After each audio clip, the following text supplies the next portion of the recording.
ঈশ্বর হলেন এই পৃথিবীতে সর্বশ্রেষ্ঠ, যার সামনে প্রতিটি মানুষের মাথা নত করে বিশ্বাস করা উচিত।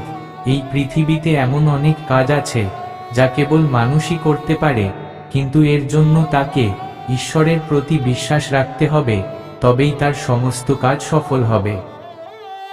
তোমার সমস্ত হৃদয়, তোমার সমস্ত প্রাণ এবং তোমার সমস্ত মন দিয়ে তোমার ঈশ্বর প্রভুকে ভালোবাসো এবং তোমার প্রতিবেশীকে নিজের মতো ভালোবাসো। আমি সত্য পথ, আমাকে ছাড়া মহাপ্রভু জগৎপিতার কাছে যাবার অন্য কোনো পথ নেই। নরকে যাবার পথ সহজকর, সেজন্য অনেকেই সে পথ বেছে নেয়, কিন্তু স্বর্গে যাবার পথ খুবই সংকীর্ণ, কষ্টকর, খুব কম লোকই সে পথ দিয়ে যায়। মানুষকে ভালোবাসো, মানুষের সকল অপরাধ ক্ষমা করো, যারা তোমাদের শত্রু তাদেরকেও ভালোবেসো।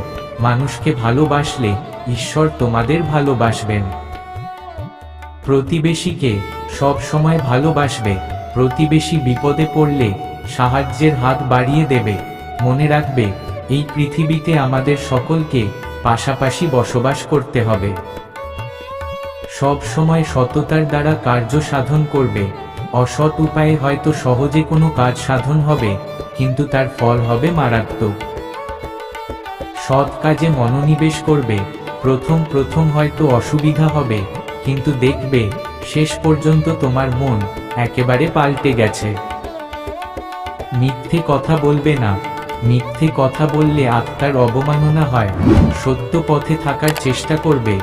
শিশু এবং নারীকে আলাদা শ্রদ্ধা জ্ঞাপন করবে। মনে রাখবে, এরাই হচ্ছে জগৎ সংসারের শ্রেষ্ঠ নিদর্শন।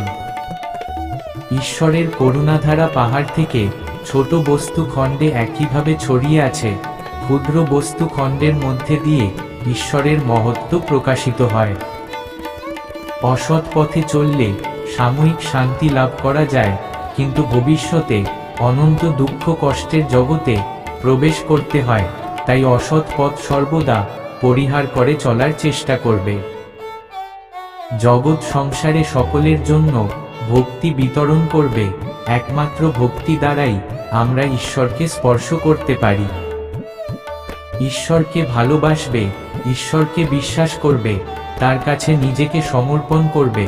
সহজ সরল ভাষায় ভগবানকে পুজো করবে। যেভাবে তুমি মা বাবা ভাই বোনের সঙ্গে কথা বলো, ঈশ্বরের সঙ্গে সেভাবেই কথা বলবে। ঈশ্বরকে শুধু পিতা বলে স্বীকার করলে হবে না। মানুষের মধ্যে যেমন পিতা পুত্রের সম্পর্ক, ঈশ্বরের সঙ্গেও তেমনি মধুর আত্মিক সম্পর্ক গড়ে তুলতে হবে। তার কাছে নিজেকে আত্মসমর্পণ করবে।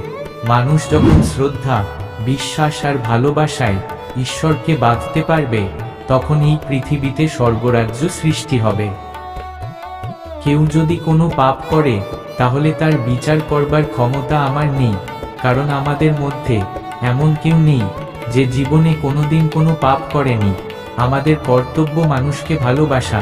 আমরা যেন পাপকে ঘৃণা করি, পাপীকে নয়। যে সকল বস্তুতে রাজার অধিকার, তাহা রাজাকে সম্প্রদান করো, আর যে সকল বস্তুতে ঈশ্বরের অধিকার, তাহা ঈশ্বরকে সমর্পণ করো।